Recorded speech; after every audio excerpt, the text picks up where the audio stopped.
Good afternoon and welcome to the State News. I am Olubumi Ajiboye Agbola. Governor Adegboyega Oyetola says he is poised to continue the giant strides recorded in transformational projects and befitting welfare packages for the citizenry if re-elected in the Saturday gubernatorial poll. The governor gave the assurance while featuring on the OSBC monthly program, Guest of the Month. Governor's Office correspondent Soya Honoride has more of the story. Of the Saturday gubernatorial poll, Governor Adegboyega Oyetola featured as a special guest on the popular Osun State Broadcasting Corporation monthly program, Guest of the Month, to give account of his stewardship in the past 3.5 years.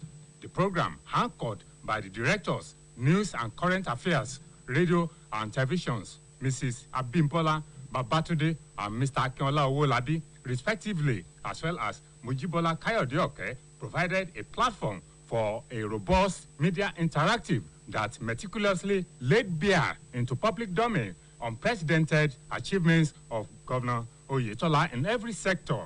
The anchor persons who display their professional sagacity brought out the vintage Mr. Oyetola with intellectual understanding of the discourse as he expatiated the challenges faced in terms of paucity of funds, as well as surmounting other challenges, also meeting the yearnings and aspirations of the people in terms of infrastructural developments, prompt and regular payment of workers' salary and emoluments, pensions, along with various social interventions, policies without borrowing. Governor Oyetola, who said that he was particularly buoyed by endorsements from various quarters as well as level of acceptability by residents and party supporters across the local government areas, reassured the citizenry that if re-elected, he will continue on the giant strides recorded across the state in transforming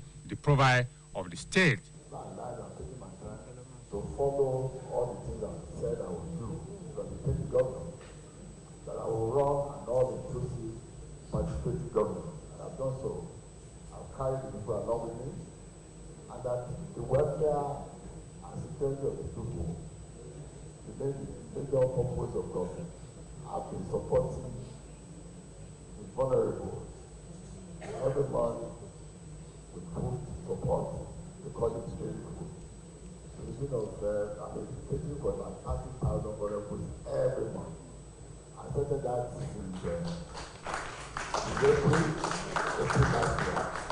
The live broadcast program, conducted in bilingual on radio and TV, had in attendance the Deputy Governor, Mr. Benedict Alabi, the Secretary to the State Government, Prince Wole Oyebamiji, Head of Service, Dr. Olugboyega Oyebade, Chief of Staff to the Governor, Dr. Charles Akinola, the State Chairman of the All Progressive Congress, Prince Boyega Famodun, members of the State Executive Council, the Director General of Osun State Broadcasting Corporation, Mr. Rashid Folarami, management and staff of the corporation.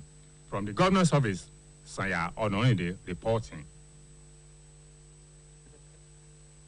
Just dismissed as suit seeking the disqualification of Osun State Governor Mr. Adegboyega Oyetola as the All Progressives Congress candidate for the July 16 governorship election scheduled to hold in the state.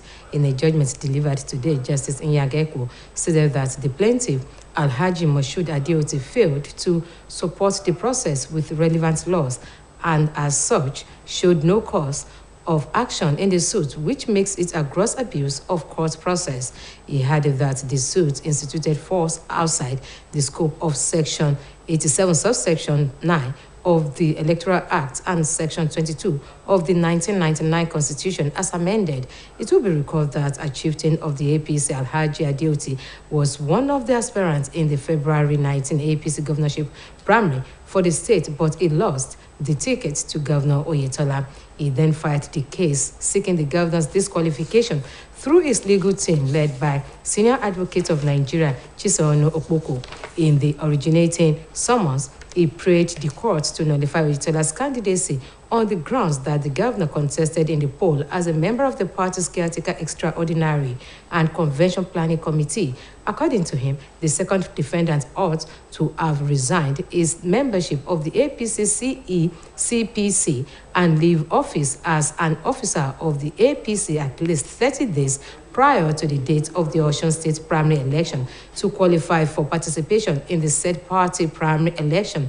Meanwhile, Governor Oyetola is seeking to extend his tenure in office by another 4 years, having won the last election held in 2018. Public service workers in the employ of the Osun State government have expressed their appreciation to Governor Adegboyega Oyetola by supporting his re-election bid for another term in office to consolidate on the achievements his administration has recorded, most especially in the public service welfare. The public declaration of their support was done at the Nelson Mandela Freedom Park, Osogbo, in an event attended by hundreds of public servants in the state. Adeyemi Abodere captured the historic event and filed in the report.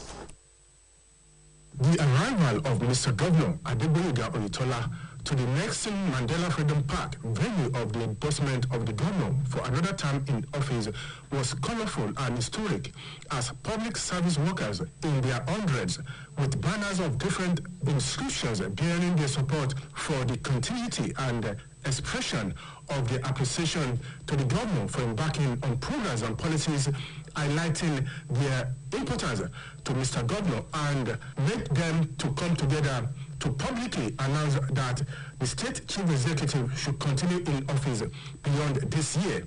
To them, a good turn deserves another, and without being equivocal and in one accord, declare that since the governor has remained a man of integrity and kept to his promises to the public service workers in Osun State, they are left with no option that to continue to stand on the mandate of Mr. Governor and declared his support for re-election come Saturday when the people of the state will go to the poll to vote in the 2022 Osun Guber poll.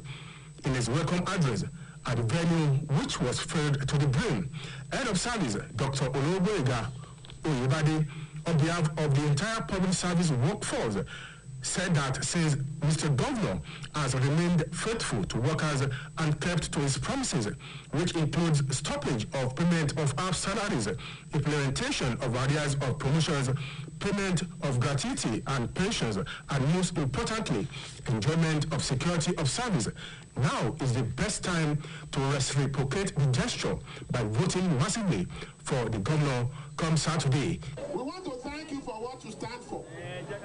You are a man of integrity, you are a man of honor, and you are a man of resilience.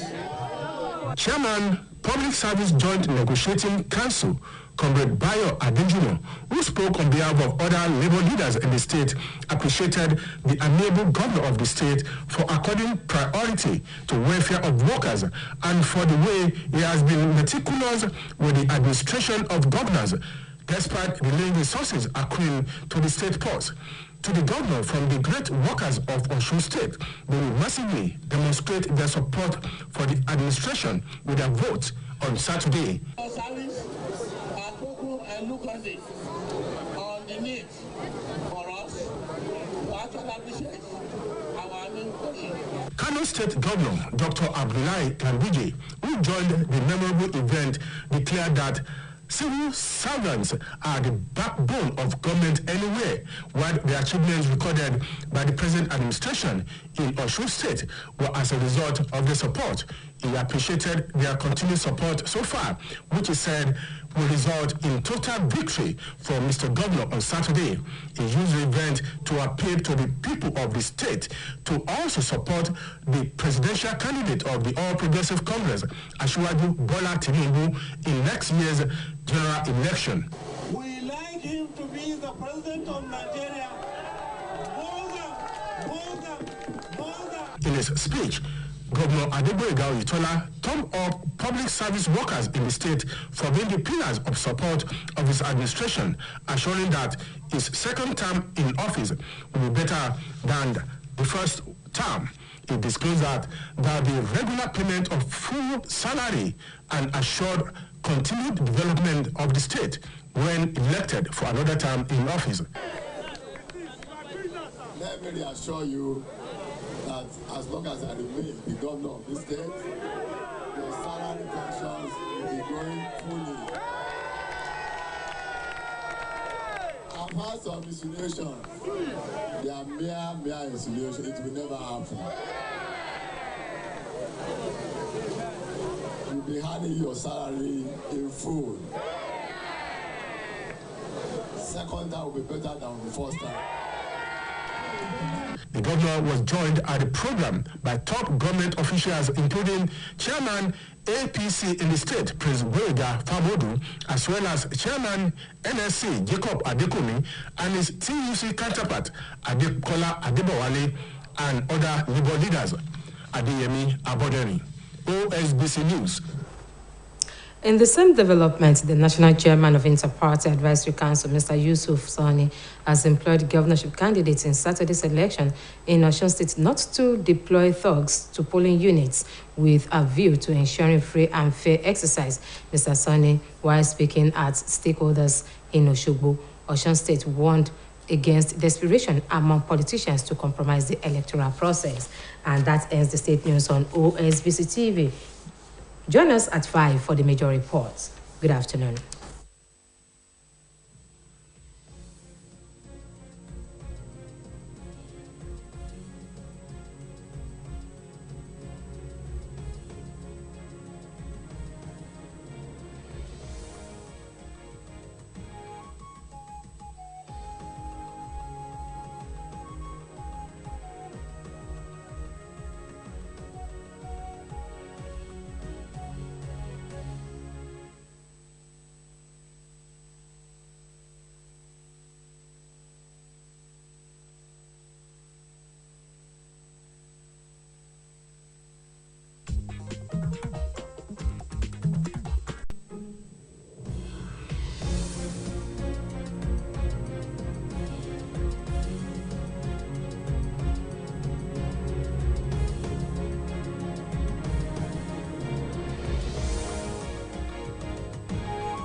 Ẹ káàsán, ìròyìn ìpínlẹ̀ Ọ̀ṣun la mú wá fún yín.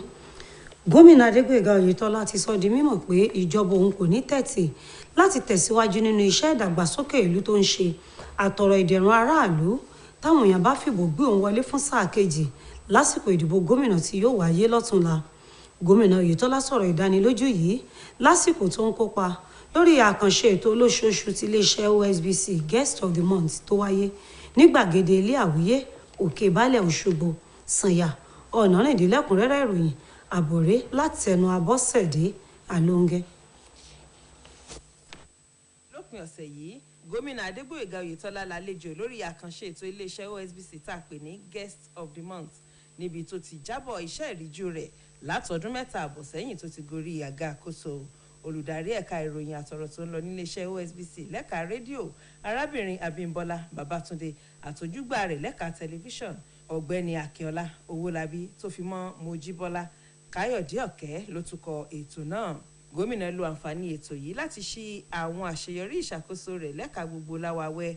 Bẹ́ẹ̀ ló tún mẹ́nuba ọ̀dá owó àwòlókun gẹ́gẹ́ bí ọba ìpèníjà tó ń kojú ìjọba tó ń darí látìgbà ìwà.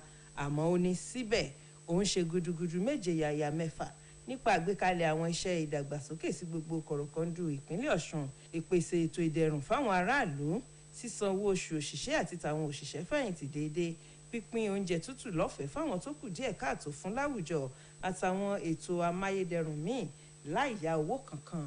Ọ̀gbẹ́ni Oyètọ́lá ní orí òun wú sí báwọn ẹlẹ́gbẹ́jẹgbẹ́ àti oníkọ̀jìkọ̀ ṣe ń kéde àtìlẹ́yìn wọn fún sáà kejì tóun náà gáwò.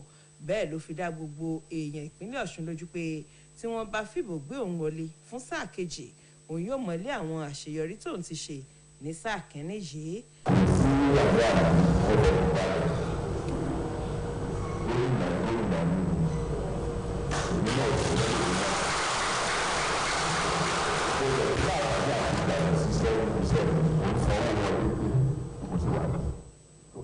ní tí màá dé ìsanwó òṣìṣẹ́ tó yìí náà bá so awuyewuye yẹn òṣèlú bíi lágbára díẹ̀. lára àwọn èèyàn tó wà níkàlẹ̀ níbi àkànṣe ètò yìí ni igbákejì gómìnà ọ̀gbẹ́ni Benedict Alabi, akọ̀wé ìjọba ọmọọba Wọlé Oyèbámijí, olórí àwọn òṣìṣẹ́ ọba nípìnlẹ̀ yìí ọ̀mọ̀wé Olówógbóyèga Oyèbádé, olórí àwọn òṣìṣẹ́ lọ́fíìsì gómìnà ọ̀mọ̀wé Charles Akínọlá, àwọn ọmọ ìgbìmọ̀ aláṣẹ ìjọba, alága ẹgbẹ́ òṣèlú APC nípìnlẹ̀ yìí ọmọọba Gbóyèga Fámọ̀ọ́dún, olùdarí àgbà iléeṣẹ́ OSBC ọ̀gbẹ́ni Rasheed Fọlárànmí, àwọn ọmọ ìgbìmọ̀ aláṣẹ àtàwọn òṣìṣẹ́ iléeṣẹ́ OSBC. Àbọ̀sẹ̀dé Alóńgẹ fún iléeṣẹ́ OSBC. ilé-ẹjọ́ gíga àpapọ̀ tó kalẹ̀ sílùú Àbújá ti fọwọ́ rọ́ ẹ̀sùn tí ọ̀kan lára àwọn tó gbèrò láti díje fún ipò gómìnà ìpínlẹ̀ Ọ̀ṣun lábẹ́ àsíá ẹgbẹ́ òṣèlú APC Alhaji Moshood Adeoti pè tako àṣeyọrí gómìnà Adégbóyèga Oyètọ́lá sẹ́gbẹ̀ẹ́ lásìkò ètò ìdìbò abẹ́lé ẹgbẹ́ náà, nínú èyí tẹ́gbẹ́ ti yan gómìnà Oyètọ́lá lólùdíje ẹgbẹ́ lásìkò ìdìbò tí yóò wáyé ní sátidé ọ̀túnla yìí. Nínú ìgbẹ́jọ́ rẹ̀, onídàájọ́ Yang Eko tọ́ka sí pé Alhaji Moshood Adeoti tí ṣe olùpẹ̀jọ́ kùnà láti fi àwọn ẹ̀rí tó dájú gbé ẹ̀sùn rẹ̀ lẹ́sẹ̀. Onídàájọ́ Yang fi kún ọ̀rọ̀ rẹ̀ pé ẹ̀sùn náà tako àgbékalẹ̀ ètò ìdìbò ilẹ̀ yìí ọdún 1999 tàtúnṣe ti bá báyìí. A rántí pé Alhaji Adeoti tí ṣe ìkan nínú ẹgbẹ́ òṣèlú APC wà lára àwọn tó gbèrò láti díje fún ipò gómìnà ìpínlẹ̀ yìí lábẹ́ àsíá ẹgbẹ́ òṣèlú náà lásìkò ìdìbò abẹ́lé ẹgbẹ́ tó wáyé lọ́jọ́ 19 oṣù kejì ọdún yìí, nínú èyí tí gómìnà Oyètọ́lá ti jáwé olúborí gẹ́gẹ́ bí olùdíje ẹgbẹ́ náà. Àbájáde ètò ìdìbò abẹ́lé ọ̀hún ló mú kí Alhaji Adeoti gba ilé ẹjọ́ lọ láti rọ ilé ẹjọ́ pé kó fagilé àṣeyọrí gómìnà Oyètọ́lá lórí àwíjàre pé ó díje fún ipò olùdíje ọ̀hún lásìkò tó fi jẹ́ ọmọ ìgbìmọ̀ afúnṣu ẹgbẹ́ APC lápapọ̀ ilẹ̀ yìí. Ara àwíjàre olùpẹ̀jọ́ ni pé ó yẹ kí gómìnà ti kọ̀wé fipò sílẹ̀ gẹ́gẹ́ bí ọmọ ìgbìmọ̀ ọ̀hún níbi oṣù kan ṣáájú ìdìbò abẹ́lé ẹgbẹ́ láti yan olùdíje fúnpò gómìnà. Ẹ̀wẹ̀, gómìnà Oyètọ́lá fẹ́ díje fún sáà kejì lọ́fíìsì níbi ìdìbò tí yóò wáyé ní sátidé ọ̀túnla yìí. Àwọn òṣìṣẹ́ ọba nípìnlẹ̀ Ọ̀ṣun ti fìdí àtìlẹ́yìn wọn múlẹ̀ fún gómìnà Adégbóyèga Oyètọ́lá lórí bá àfojúsùn sáà kejì lọ́fíìsì yóò ṣèjọ lọ́nà àti lè mọ́lé àwọn àṣeyọrí tó ti ṣe látẹ̀yìnwá, ní pàtàkì jùlọ ìdẹ̀rùn àwọn òṣìṣẹ́. Àwọn òṣìṣẹ́ fìdí àtìlẹ́yìn wọn múlẹ̀ níbi ìwọ́de tí wọ́n ṣe ní Nelson Mandela Freedom Park Òṣogbo. Adéyẹmí Abọ́dẹrìn lẹ́kùnrẹ́rẹ́ ìròyìn, ẹ jẹ́ ká gbọ́ àbọ̀ rẹ̀. tìlù tìfani gómìnà Adégbóyèga Oyètọ́lá fi dé sí Nelson Mandela Freedom Park níbi ètò táwọn ẹgbẹ́ òṣìṣẹ́ fi fòlùlù ìtẹ̀síwájú rẹ̀ lọ́fíìsì fún sáà tuntun míì, pẹ̀lú ọ̀kanjọ̀kan àkọlé tó ṣàfihàn pé wọ́n ṣàtìlẹ́yìn fún gómìnà Adégbóyèga Oyètọ́lá pé kó máa tẹ̀síwájú nínú iṣẹ́ rere tó ń ṣe fún ìdàgbàsókè ìpínlẹ̀ Ọ̀ṣun. Wọ́n fi kún pé iṣẹ́ rere tó ń ṣe ní sáà àkọ́kọ́ rẹ̀ ló mú káwọn ó fàtìlẹ́yìn àwọn hàn sí pé ó tọ́ kí ọ̀gbẹ́ni Adégbóyèga Oyètọ́lá kó máa bá iṣẹ́ rere rẹ̀ lọ. Wọ́n ṣàlàyé pé ìsọwọ́darí gómìnà Oyètọ́lá dá yàtọ̀ látìgbà tó ti ń tukọ̀ ìpínlẹ̀ yìí, nítorí òwí bẹ́ẹ̀ ṣe bẹ́ẹ̀ ni tó sì tún jẹ́ olólùfẹ́ àlàáfíà tí kò fi ọ̀rọ̀ ìdẹ̀rùn àwọn òṣìṣẹ́ ṣeré rárá.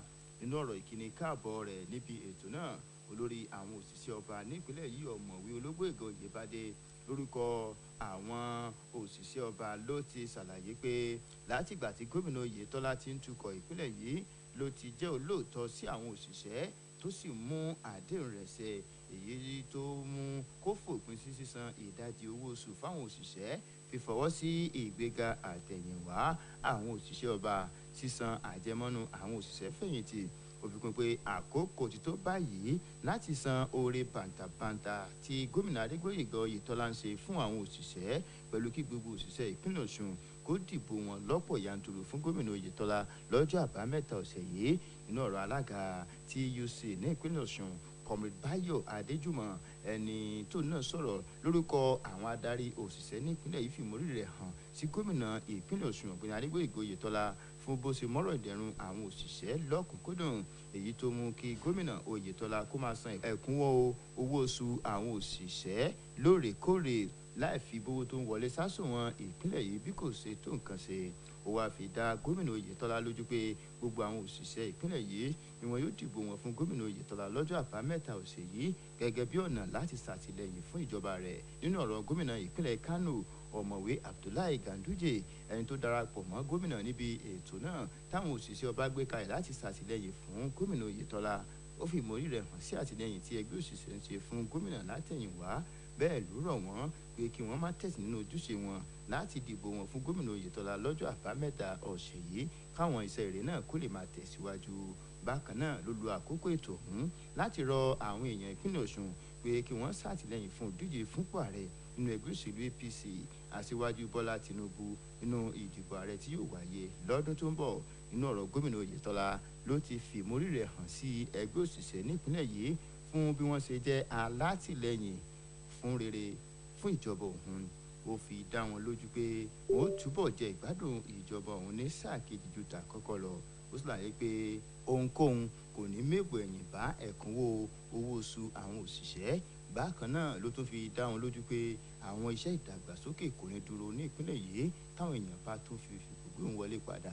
Lára àwọn tí wọ́n bá gómìnà oyetola kọ́wọ́rìn lọ síbi ètò náà ni àwọn ìkan ìjọba alága ẹgbẹ́ òṣèlú apc nípínlẹ̀ ọ̀ṣun ọmọọba gbóyèga fámọ́dún tó fi mọ́ alága ẹgbẹ́ òṣìṣẹ́ nípínlẹ̀ ọ̀ṣun comrade jacob adékòmí àti ojúgbà rẹ̀ lẹ́ka tuc comrade adékọlá adébọ̀wálé àtàwọn adarí òṣìṣẹ́ míì kamil abdulrahim fún iléeṣẹ́ OSBC.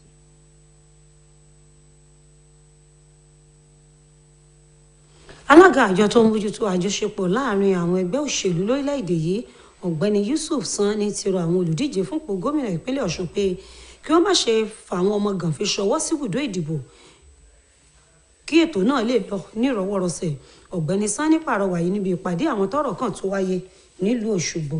ó fi kún ọ̀rọ̀ rẹ̀ pé àwọn ọmọ àjọ òun yóò gùn lé ìwọ́de ìlanilọ́yẹ̀ káàkiri ojú pópó níbi tí wọn yóò ti máa pín ìwé ìléwọ́ fáwọn aráàlú láti là wọ́n lọ́yẹ̀ lórí pàtàkì kí ìdìbò náà lọ nírọ̀wọ́rọsẹ̀.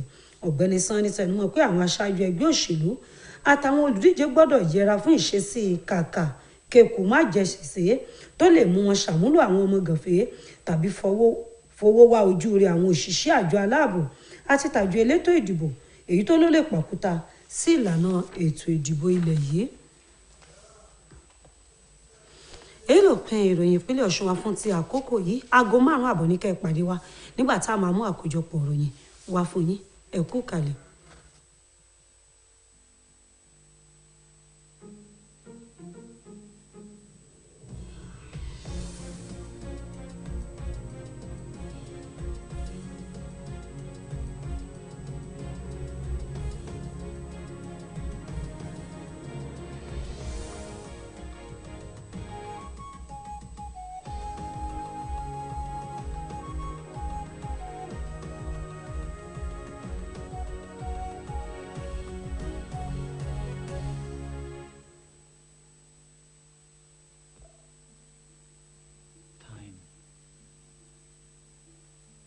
Time waits for no one.